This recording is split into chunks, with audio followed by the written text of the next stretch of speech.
الحمد لله رب العالمين والصلاة والسلام على سيد الأنبياء والمرسلين محمد بن عبد الله الأمين وعلى آله وأصحابه أجمعين، أما بعد، فأعوذ بالله من الشيطان الرجيم. بسم الله الرحمن الرحيم. والفجر وليال عشر والشفع والوتر، صدق الله العظيم. وقال النبي صلى الله عليه وسلم: صيام يوم عرفة إني أحتسب على الله أن يكفر السنة التي قبله والسنة التي بعده، أو كما قال صلى الله عليه وسلم. محترم بزرگوں،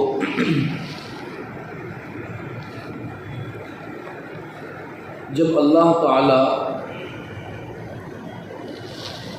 اپنے بندوں کو نوازنا چاہتے ہیں، کچھ دینا چاہتے ہیں، تو انہیں ایسے مبارک ایام اور ایسی مبارک گھڑیاں عطا فرماتے ہیں جس میں اللہ کے بندے کم سے کم وقت میں، کم سے کم محنت کے ذریعے زیادہ سے زیادہ نیکیاں اور زیادہ سے زیادہ اجر و ثواب حاصل کر سکیں. اسی سلسلۃ الذہب کی کڑی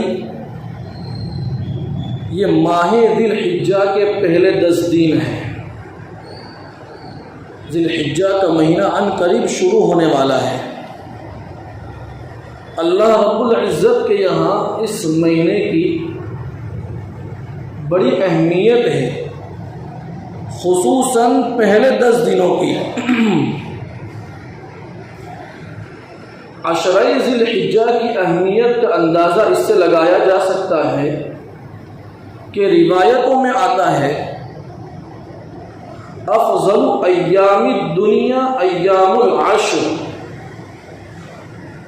کہ سال کے دنوں میں افضل ترین دن ذی الحجہ کے مہینے کے پہلے 10 دن ہیں. پھر اس بات میں حضرات علماء کرام کا اختلاف ہو گیا کہ رمضان کے مہینے کا آخری عشرہ افضل ہے یا ذی الحجہ کے مہینے کا پہلا عشرہ افضل ہے. تو بعض علماء کرام نے لکھا ہے کہ راتوں کے لحاظ سے ماہ رمضان کا آخری عشرہ افضل ہے، اس لیے کہ آخری عشرے میں شب قدر آتی ہے. اور دنوں کے لحاظ سے ماہ ذی الحجہ کا پہلا عشرہ افضل ہے. ہم اپنا جائزہ لیں کہ ہم ماہ رمضان کے آخری عشرے کو جو اہمیت دیتے ہیں، کیا وہ اہمیت عشرہ ذی الحجہ کو دیتے ہیں کہ نہیں دیتے ہیں؟ اگر نہیں دیتے تو یہ ہمارے لیے بڑی محرومی کی بات ہے. اور عشرہ ذی الحجہ کی اہمیت کا اندازہ اس سے بھی لگایا جا سکتا ہے کہ اللہ رب العزت نے قرآن مجید میں 10 راتوں کی قسم کھائی ہے. والفجر ولیال عشر، کہ قسم ہے فجر کی، قسم ہے 10 راتوں کی، اور دن بھی اس میں شامل ہو گئے. ظاہر سی بات ہے کہ اللہ تعالیٰ کو اپنی بات پر یقین دلانے کے لیے قسم کھانے کی ضرورت نہیں ہوتی. وہ تو ہمیں ضرورت ہوتی ہے کہ ہم اپنی باتوں کا یقین دلانے کے لیے ہم قسمیں کھاتے ہیں. تو پھر اللہ تعالیٰ قسم کیوں کھا رہا ہے؟ اللہ تعالیٰ کا کسی چیز کی قسم کھانا یہ اس چیز کی عظمت، اس کی حرمت، اس کی کرامت پر دلالت کرتا ہے. گویا کہ اللہ تعالیٰ یہ کہنا چاہتے ہیں کہ ذی الحجہ کا پہلا عشرہ کوئی معمولی عشرہ نہیں ہے، بڑا قیمتی عشرہ ہے، اعمال کے کرنے کا عشرہ ہے، اس میں غفلت ذرا برابر برداشت نہیں کی جا سکتی۔ حضرات مفسرین کرام کی ایک بڑی جماعت کا یہ کہنا ہے کہ ولیال عشر میں ذی الحجہ کا پہلا عشرہ شامل ہے، اور عشرہ ذی الحجہ کی اہمیت کا اندازہ اس روایت سے بھی لگایا جا سکتا ہے جس میں حضور علیہ الصلوۃ والسلام نے ارشاد فرمایا کہ کوئی دن ایسا نہیں کہ جس میں نیک عمل کرنا اللہ تعالیٰ کو عشرہ ذی الحجہ میں کیے جانے والے نیک عمل سے زیادہ محبوب ہو۔ حضرات صحابہ نے پوچھا، اے اللہ کے رسول، کیا جہاد فی سبیل اللہ عشرہ ذی الحجہ کے عمل کے برابر نہیں ہے؟ تو حضور صلی اللہ علیہ وسلم نے جواب میں فرمایا نہیں، یعنی جہاد فی سبیل اللہ بھی عشرہ ذی الحجہ کے نیک عمل کے برابر نہیں، البتہ اگر کوئی اپنے سر پر کفن باندھ کر نکلا ہے اور پھر اپنا مال لے کر نکلا ہے، اس نے اپنی جان کو بھی کھپا دیا، اپنے مال کو بھی کھپا دیا، یعنی وہ شہید ہو گیا، تو اس کی شہادت عشرہ ذی الحجہ کے عمل کے برابر ہو سکتی ہے۔ اس حدیث کے اعتبار سے عشرہ ذی الحجہ کے علاوہ کے دنوں میں پڑھی جانے والی نمازیں عشرہ ذی الحجہ میں پڑھی جانے والی نمازوں کے برابر نہیں ہو سکتی۔ عشرہ ذی الحجہ کے علاوہ کے دنوں میں رکھے جانے والے روزے عشرہ ذی الحجہ میں رکھے جانے والے روزوں کے برابر نہیں ہو سکتے۔ اسی طرح ساری عبادتوں کا یہ حال ہے، قرآن مجید کی تلاوت ہو، تسبیح ہو، نفلی صدقہ ہو، یہ ان 10 دنوں میں کیے جانے والے اعمال صالحہ اللہ رب العزت کے نظر میں دیگر دنوں میں کیے جانے والے اعمال صالحہ کے مقابلے میں زیادہ فضیلت رکھتے ہیں۔ جب ان دنوں کے اندر نیک عمل کرنا یہ اللہ کو پسندیدہ ہے، اللہ کو محبوب ہے، تو عمل کرنے والا اللہ کو کتنا پسندیدہ ہوگا۔ ضرورت اس بات کی ہے کہ ہم فکر اتنی کریں کہ ان دنوں کے اندر جو اللہ نے ہمیں قیمتی موقع عطا فرمایا، سنہری موقع عطا فرمایا ہے، ہم اسے ضائع نہ کریں، ہم اپنی عبادت میں کثرت بڑھا دیں، اپنی عبادتوں میں اضافہ کر دیں۔ فرض نمازیں پڑھتے ہیں تو نفل نمازوں کو شروع کر دیں، فرض صدقہ دیتے ہیں نفل صدقہ شروع کر دیں، قرآن مجید کی تلاوت کو بڑھا دیں، تسبیحات کو بڑھا دیں، اس لیے کہ ان دنوں میں اللہ تعالیٰ نے اعمال صالحہ کے اجر و ثواب کو دوگنا سے گنا کر دیا ہے۔ آج الحمدللہ امت مسلمہ کا اکثر طبقہ ایسے موقعوں پر نفلی عبادت میں اپنا وقت ضرور لگاتا ہے، لیکن ایک بیماری جو ہم سب کو لگی ہوئی ہے، ہم اس کا علاج کرنے کے لیے تیار نہیں ہیں۔ وہ بیماری کیا ہے؟ وہ بیماری گناہ کی بیماری ہے۔ ایک روایت میں حضور صلی اللہ علیہ وسلم نے صحابہ سے کہا، کیا میں تمہیں تمہاری بیماری نہ بتاؤں؟ تو حضرات صحابہ نے کہا، اے اللہ کے رسول، ضرور آپ ہمیں ہماری بیماری پر مطلع فرمائیے۔ حضور نے کہا، تمہاری بیماری تمہارے گناہ ہیں۔ پھر حضور آپ صلی اللہ علیہ وسلم نے کہا، کیا میں تمہیں تمہاری بیماری کا علاج نہ بتاؤں؟ تو حضرات صحابہ نے کہا، ضرور بتائیے۔ تو آپ صلی اللہ علیہ وسلم نے فرمایا کہ تمہاری بیماری یعنی گناہ کا علاج توبہ استغفار ہے، کہ کثرت سے توبہ کیا کرو، کثرت سے استغفار کیا کرو، جس سے تمہارے گناہ اللہ معاف کر دے گا۔ تو ان دنوں کے اندر نفل عبادت ہم کرتے ہیں، الحمدللہ کرنی بھی چاہیے، لیکن گناہ جسے چھوڑنا ہے ہم اسے نہیں چھوڑتے۔ اللہ تعالیٰ کا یہ قانون ہے نفل عبادتوں کے حوالے سے کہ اگر کسی بندے نے پوری زندگی فرائض و واجبات کے بعد نفل عبادت نہیں کی، اللہ کے یہاں اس کے سامنے باز پرس نہیں ہوگی، لیکن گناہ کیے ہیں تو گناہ کے اوپر اللہ تعالیٰ کا سوال کیا جائے گا۔ ہم گناہ کو چھوڑنے کی فکر کریں، کم از کم وہ بڑے بڑے گناہ جو ہمارے علم کے اندر ہیں انہیں چھوڑنے کی ہمیں زیادہ کوشش کرنی چاہیے۔ مثال کے طور پر داڑھی کا منڈانا، اس کا گناہ ہونے کو کون نہیں جانتا، سب جانتے ہیں، داڑھی کا منڈانا یہ گناہ کبیرہ ہے، ناجائز ہے، اور اس کی خطرناکی یہ ہے کہ جو آدمی داڑھی منڈاتا ہے ہر وقت اس کے نام اعمال میں گناہ اللہ تعالیٰ لکھواتے رہتے ہیں فرشتوں کے ذریعے، گویا کہ اس کے گناہ کا میٹر ہر وقت جاری و ساری رہتا ہے۔ اسی طریقے پر شلوار کو، پائجامہ کو، پینٹ وغیرہ کو ٹخنوں سے نیچے لٹکانا، ہم جانتے ہیں کہ یہ بھی کبیرہ گناہ ہے، اور حدیثوں میں بڑی سخت وعیدیں اس پر آئی ہیں کہ انسان کے پائجامے کا جو حصہ ٹخنوں سے نیچے لٹکا رہے گا اللہ تعالیٰ فرماتے ہیں کہ وہ جہنم میں جائے گا۔ ایسا تو نہیں ہو سکتا کہ آدمی کے ٹخنے کاٹ کر جہنم میں ڈال دیے جائیں، مطلب یہ ہے کہ پورا انسان جہنم میں جائے گا، تو ہمیں ان گناہوں کو چھوڑنے کی ضرورت ہے۔ اسی طریقے پر ہمارے معاشرے کا ایک ناسور خطرناک گناہ میوزک۔ آج ہمارے نوجوان میوزک کے دلدادہ ہو گئے ہیں، میوزک سنے بغیر، گانے سنے بغیر ہمیں چین نہیں آتا، اور پھر ہر وقت نوجوانوں کے کانوں میں ہینڈ فری لگی دیکھنے کو ملتی ہے، گاڑی چلا رہے ہیں کانوں میں گانوں کی آواز آ رہی ہے، سفر کر رہے ہیں اور کانوں کے اندر گانے کی آواز آ رہی ہے۔ ایسے کئی ایکسیڈنٹ ہوئے ہیں ہمارے سامنے، ہمارے علاقے کے نوجوان مر گئے ہیں۔ کس حالت میں موت آئی کہ گاڑی کے اندر گانے بج رہے ہیں، ڈی جے بج رہا ہے، اور اس حالت میں ایکسیڈنٹ ہوا۔ کیا ایسے آدمی کی موت اچھی ہو سکتی ہے؟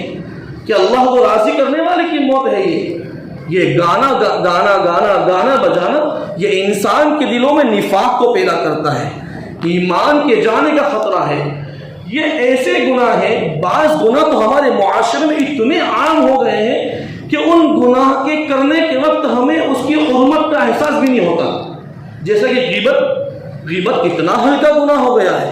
اسی طریقے سے گانے بجانا، داڑھی منڈانا، اپنا حلیہ شریعت کے خلاف استعمال کرنا، یہ سارے وہ گناہ ہیں کہ ہم اسے کر رہے ہیں اور کھلے دل کے ساتھ کر رہے ہیں، لیکن اس کی گناہ ہونے کا احساس ہمیں نہیں ہے۔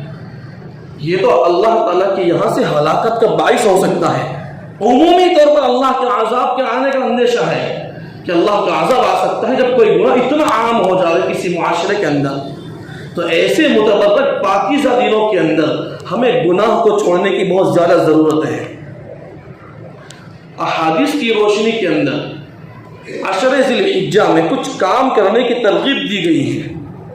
ایک روایت میں حضور صلی اللہ علیہ وسلم نے ارشاد فرمایا کہ جب تم میں سے کوئی آدمی عشر ذی الحجہ کا چاند دیکھے اور اس کا قربانی کرنے کا ارادہ ہو تو پھر وہ اپنے بال اور اپنے جسم کے زائد بال اور اپنے ناخنوں کو اس وقت تک نہ کاٹے جب تک وہ اپنی قربانی کو نہ کر لے۔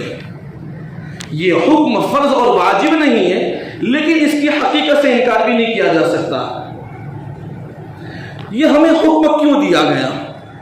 اس کے پیچھے عظیم مقصد ہے۔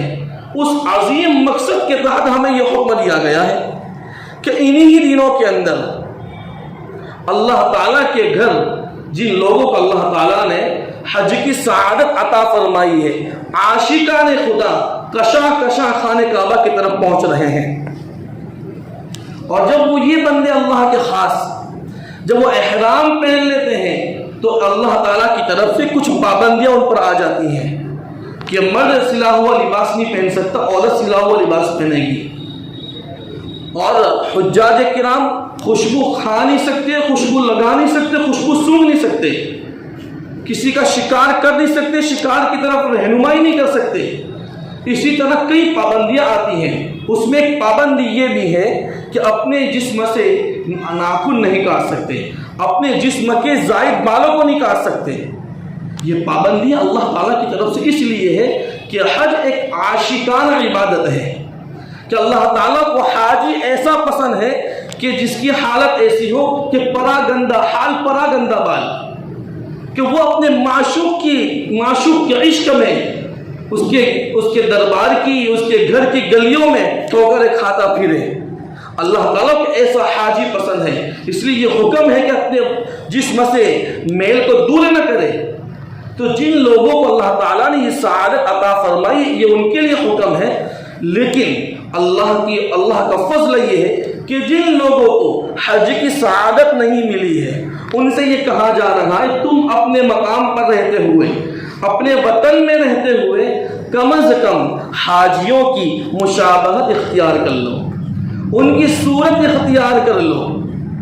ڈاکٹر عبدالحی عارفی رحمۃ اللہ علیہ فرماتے ہیں کہ کم از کم حاجیوں کی شباہت تو بنا لو۔ رحمت حق بہانہ میچوین، کہ اللہ کی رحمت تو معاف کرنے کے لیے بہانہ تلاش کرتی ہے۔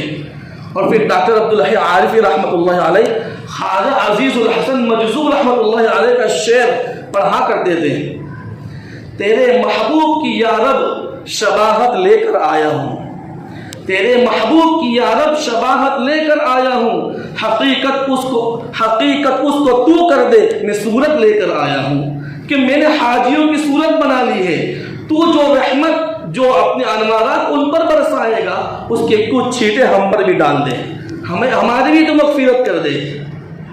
یہ حکم اس لیے دیا گیا، یہ مستحب ہے کہ آدمی اپنی شکل و شباہت کو حاجیوں کے جیسی بنا لے، اللہ جیسا مغفرت کا معاملہ ان کے ساتھ کرے گا وہ معاملہ ہمارے ساتھ بھی کر سکتا ہے۔ اور ایک دوسری روایت میں دوسرا حکم یہ ملتا ہے کہ عاشرہ ذی الحجہ کے ایک روزے کا ثواب 1 سال کے روزے کے برابر ہے، اور ایک رات میں جاگ کر عبادت کرنے کا ثواب شب قدر میں عبادت کرنے کے برابر ہے۔ آپ اندازہ لگائیے کہ قمری لحاظ سے 1 سال کے 355 دن بنتے ہیں، اور اگر کسی مومن و مسلم کو اللہ تعالیٰ نے توفیق عطا فرما دی اور اس نے عاشرہ ذی الحجہ کے 9 روزے لگاتار رکھ لیے تو اس کے ثواب کا کیا عالم ہوگا۔ اور اگر کسی کو ایک رات جاگ کر عبادت کرنے کا موقع مل گیا، حدیث یہ کہتی ہے کہ شب قدر میں عبادت کرنے کے برابر ہے۔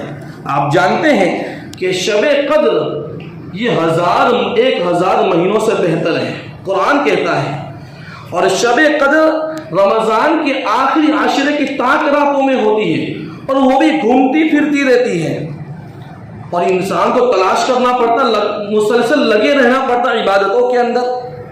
وہاں چانس ہے کہ ہو سکے ہمیں وہاں شب قدر نہ ملی ہو، ہم سے غفلت ہو گئی ہو، لیکن یہاں تو حدیث میں حضور یہ کہہ رہے ہیں کہ عاشرہ ذی الحجہ کی ہر رات میں جاگ کر عبادت کرنے کا اجر شب قدر میں جاگ کر عبادت کرنے کے برابر ہے۔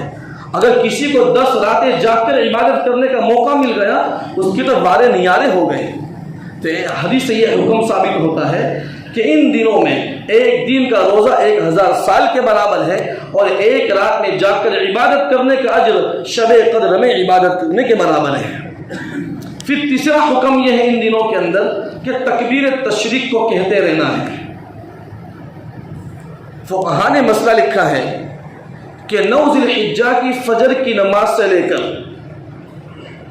13 ذی الحجہ کی عصر کی نماز تک کل 23 نمازوں کے بعد تکبیر تشریق پڑھنا ہر مرد و عورت پر واجب ہے۔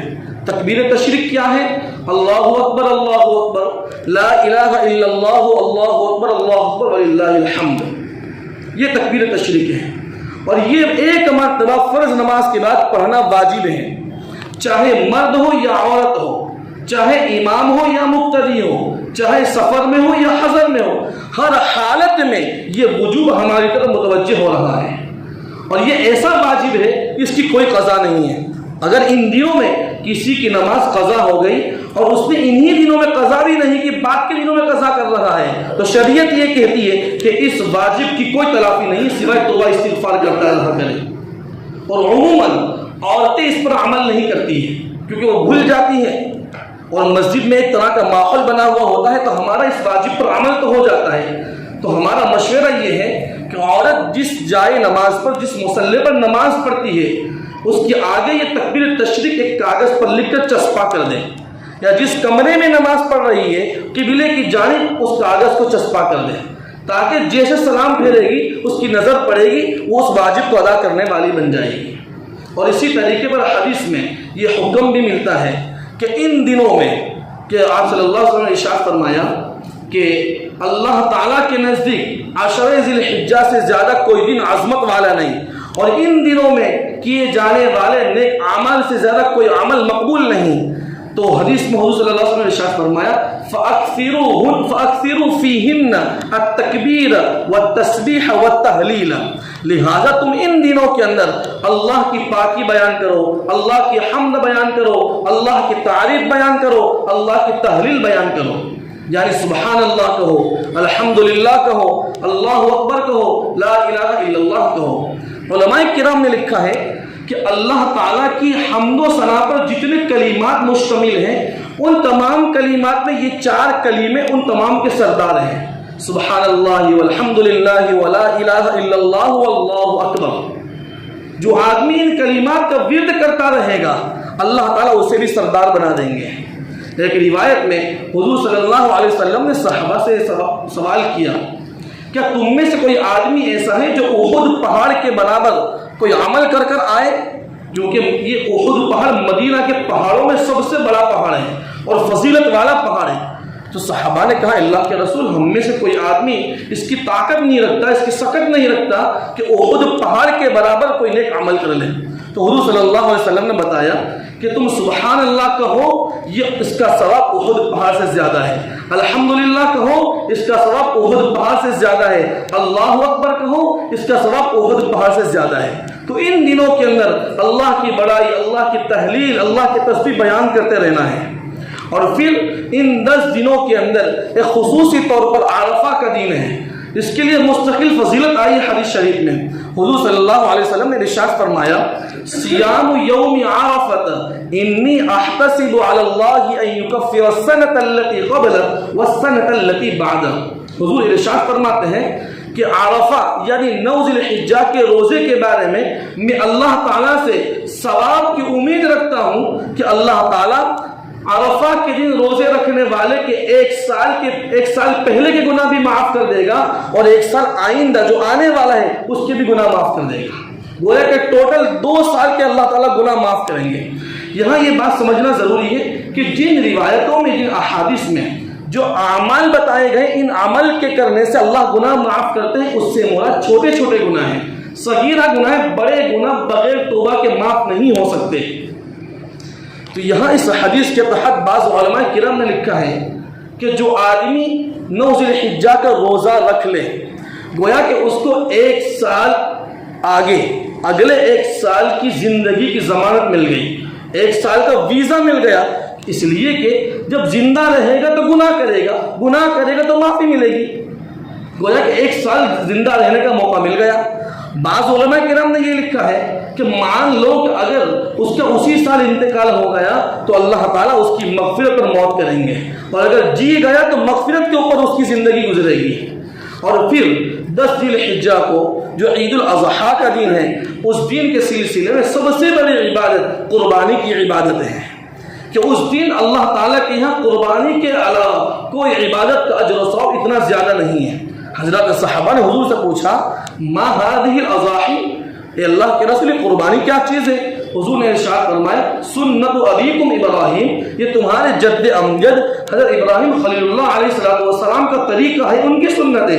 صحابہ نے پھر سوال کیا فما لنا فیہا یا رسول اللہ، ہمیں اس کے بدلے کیا ملے گا؟ حضور نے ارشاد فرمایا بکل شعرۃ حسنۃ، کہ جانور کے ہر بال کے بدلے 1 نیکی ملے گی، اور جانور کے بال کتنے کوئی گن نہیں سکتا۔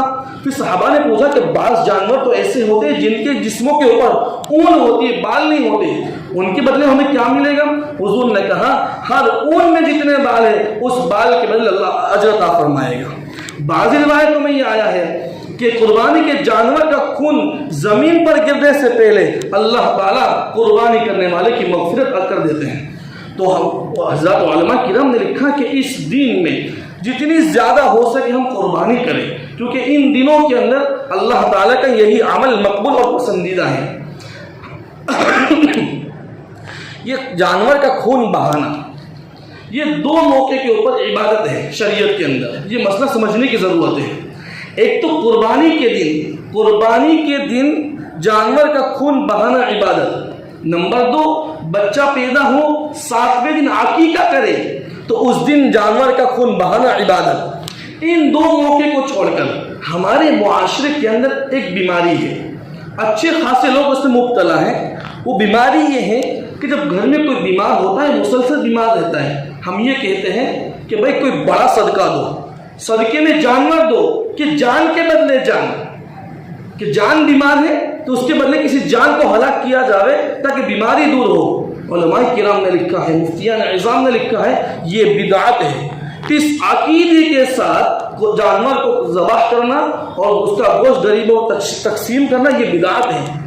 اسلام کا نقطۂ نظر صدقے کے سلسلے میں یہ ہے کہ صدقہ وہ مفید ہے انفع للفقراء، کہ فقیر کو جس چیز کی زیادہ ضرورت ہے وہ ہمیں صدقے میں دینا چاہیے، چاہے گوشت کی ضرورت ہے گوشت دو، پیسوں کی ضرورت ہے پیسے دو، اناج کی ضرورت ہے اناج دو، لیکن یہ سمجھنا کہ جان کے بدلے جان یہ بدعت سمجھا جائے گا، یہ بدعت ہے۔ تو شریعت میں دو موقع ایسے ہیں، ان دو موقع پر جانور کا خون بہانے کو شریعت نے عبادت قرار دیا ہے۔ اللہ تبارک و تعالی ہمیں ان دینوں کی قدر کی توفیق عطا فرمائے۔ وما علینا الا البلاغ۔